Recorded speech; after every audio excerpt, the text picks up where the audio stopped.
Today I'm going to be learning more about Swedish music and in particular Swedish metal music. I recently watched a video about it was like a subjective list of the top 10 Swedish metal bands, and yeah, it was an interesting list. People in the comments told me there was some important bands who were not on the list, but I want to learn more about the genre itself in Sweden.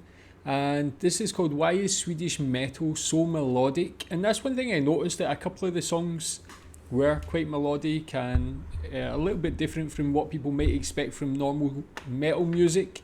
But interested to learn about this. Is this a kind of more uniquely Swedish thing? Tell me about your favourite Swedish metal. Do you prefer the melodic style, the harder style? Let's watch this one.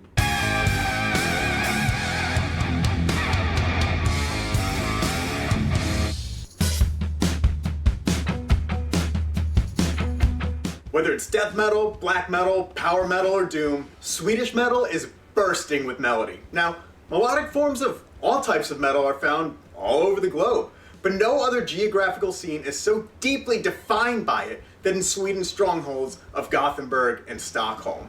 Now, before we get too far, let's just run through a quick list of a couple bands in each subgenre so you can really see the breadth of what we're talking about here. Death metal? You've got In Flames, Dark Tranquillity, At the Gates, Amon Amarth, Arch Enemy, Soilwork, Hypocrisy, Edge of Sanity, The Growling Era of Opeth, even Dismember, to name a few. On the black metal side, there's Dissection, Marduk, Nagelfar, Necrophobic, Unanimated. Alright, onward to power metal. Hammerfall, Sabaton, Dream Evil, Nocturnal Rites, Falconer, Lost Horizon, Wolf. What else here? Doom! Count Raven, a bit of Candlemass, Let's Be Gracious, just lump all of Catatonia in there, Isole, Grand Magus. So now you know the shorter list is actually Swedish metal bands who aren't melodic. When you look around the world, yes, there are pockets with their own scene and recognizable style, but nothing is to scale of what's going on in Sweden. How did this happen? And why here? There had to be some sort of big bang moment in the country that set this whole thing in motion, right? I mean, if you look at those bands that you mentioned, all of them born in the 70s, with virtually the same age, most of those. In Flames and Dark Tranquillity. In 82 or 83, there was something called Heavy Metal Marathon that they aired on national television. If you talk to any Swedish metal guy of that age, they would have seen that show. For me, it's not. Yeah, tell me if you've seen that. So yeah, quite interesting to know that it was like, I guess you could say kind of commercially seen as well, or widely seen. That's probably quite unique as well. I guess that goes a little bit of a way to explain why Swedish metal is so popular. Like, it really has some mainstream appeal as well. Whereas in some other countries it's kind of maybe not one of the most popular genres of music. But when you see that listed of the non-melodic bands, like such a huge list, I think In Flames was the band that a lot of people mentioned that was not on that previous list, and a lot of people were quite disappointed or almost upset about that as well. So cool to see members of that band here as well, and just see them as learn a little bit more about them. Swedish metal guy of that age, they would have seen that show. For me, it's not just an album that stands out. For me, it's a show. It was a show that was 1983 in Dortmund. It was broadcasted on Swedish television. It was Judas Priest, Ozzy Osbourne, Scorpions, Iron Maiden, Crocus, MSG, Quiet Riot, and Def Leppard. So Maiden were really important, so was Scorpions. And those bands were melodic. In those days we only had 2 channels on the TV. And this was in the middle of the night, and you had to beg your parents to be able to stay up, because you were only 9 or 10 years old then. I was 10 and I begged my parents I could be awake because it was... Stay up at night? Yeah, it was late at night. Wow. And that turned me into a metalhead. Scorpions was one of the first bands that I really, really digged, amongst others. I saw the same show, just later. I was 7, 8, so I was not allowed to stay up for that one. Think about that. Yeah, I mean, that's quite amazing. I mean, Scorpions were like a huge, like, group. Again, obviously, clearly very influential even in Sweden. Tell me if you remember any of these shows in the 80s. Is that what got a lot of people into it? It's quite amazing that like such a like small thing, like just watching a show, like created a lifelong love for a lot of people of this type of music. Again, only 2 channels. Even if it is during the night, I think it's still quite cool that they actually put that on like a national TV broadcaster. And yeah, clearly it was great for a lot of people. Think about that. 1983. Iron Maiden just released Peace of Mind. Judas Priest released Screaming for Vengeance 1 year earlier. Ozzy had just dropped Bark at the Moon. Scorpions' Blackout was released in 82. Def Leppard were getting big on the back of Pyromania. Quiet Riot's Metal Health became the first #1 metal album in the US ever. The Michael Schenker Group, whose star enjoyed earlier stints in both UFO and Scorpions, issued Assault Attack in 82. And Crocus's Headhunter had just come out. We're talking some of the biggest metal bands and albums of all time. Not to mention what they had all already accomplished, all being put on display in front of Sweden's most impressionable young minds. At this point, it's pretty easy to see the trajectory of what happened here. Little kids stay up late, watch big heavy metal show, have mind blown by some of the flashiest guitar players ever, and a few years later, they start to form bands of their own, bringing in a bit of their own national heritage as well. And then on top of that, we have this in the Swedish, in our system, I think, is Swedish folk music, which is very, very melodic. Something that we latched onto. In Flames did it. In the coming years, a lot of extreme metal started to enter the picture. At that time, nobody's really forming bands looking to merely clone their favorite artists. Everyone wanted to add something new to the mix, create their own style. And since we were listening a lot to German speed metal and thrash metal, and Iron Maiden and like new wave of British heavy metal, we incorporate that into our music, and that's what became the more melodic death metal. Yeah, like hearing melodic death metal for the first time was kind of a shock for me. It was different, you know what I mean? It was so much more song-oriented and catchier on the surface level. And you know, I think a lot of the early Swedish bands that we bit from found influence in stuff like Boston, like early super layered harmony kind of stuff. I do feel like a lot of the Swedish death metal stuff is like really close to like rock music or closer than the American stuff, and you can see that in a lot of the Swedish bands like going more in that direction, like in the 90s and stuff like that. But especially Edge of Sanity to me is like really rocking, and you get that melody there and progressive kind of aspect. Combined with those classic influences were those more furious elements of thrash that were surfacing alongside feverish tape trading in the early extreme metal underground. There were specialty record stores too. But we had a couple of shops in Sweden. One was a shop called Heavy Sound, and there was another shop, House of Kicks, that put out or distributed Peaceville, Earache, and then Active Records. They brought over some Brazilian Cogumelo record stuff like Sarcophago and Sepultura, Holocausto, Volcane, all that stuff. You know, you had to find those shops in order to find that type of music.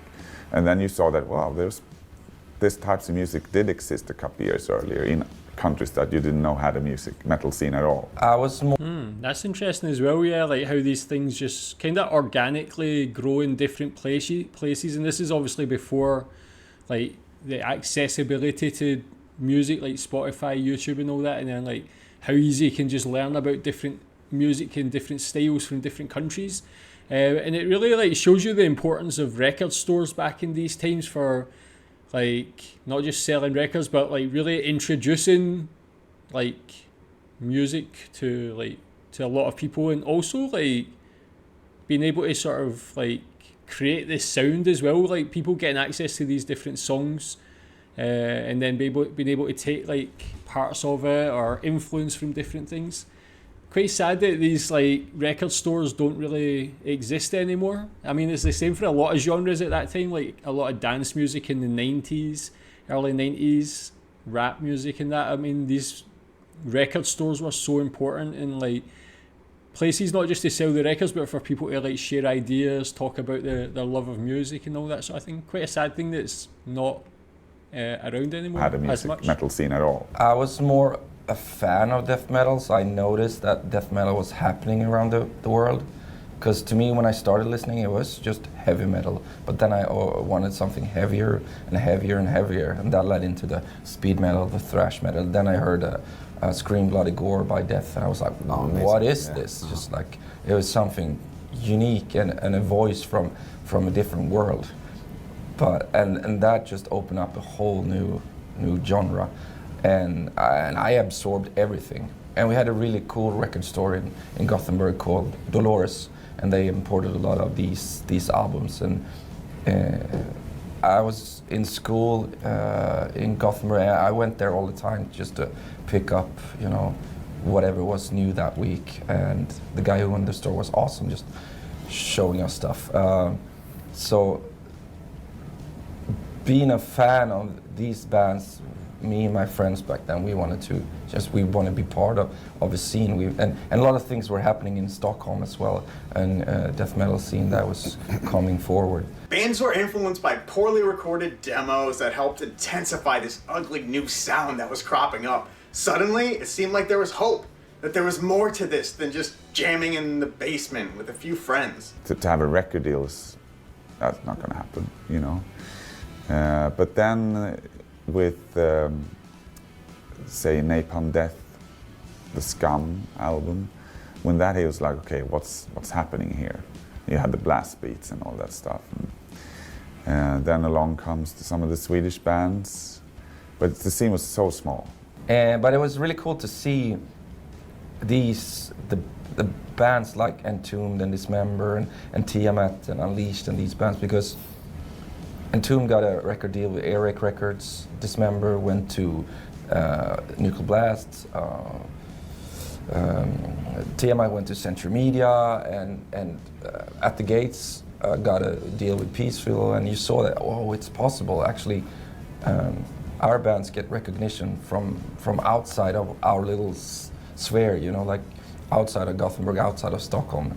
And maybe we have a shot as well. So that was very cool and inspirational. With all of these bands breaking out of their home country and attracting a worldwide audience, it wasn't long before the ripple effect was being felt elsewhere around the world, especially once Carnage's Michael Amott pursued his opportunity as the new guitar player in England's Carcass, alongside Bill Steer. The result was the end of the groundbreaking gore grind era of Carcass, as the band dished out necroticism in 1991, which found the group drifting into a more controlled, rhythmic dynamic, ripe with pristine melodies. 2 years later, he helped draw the dividing line among the group's fan base when the hyper-melodic Heartwork dropped, a landmark release in death metal's evolution. I can appreciate it now, I guess now that I'm older or whatever, but when I got it on cassette, I was just a Carcass. I was f***ing obsessed, man. I was part of that scene of dudes, the late 90s, the Carcass cloning, you know, that everybody was trying to do. That's what Cattle, that was like our MO, was like to pick up the torch or whatever, which, you know, a lot of us had been kind of, I don't know, let down, I guess is the word, you know, but we were a little more immature, and we knew what we wanted.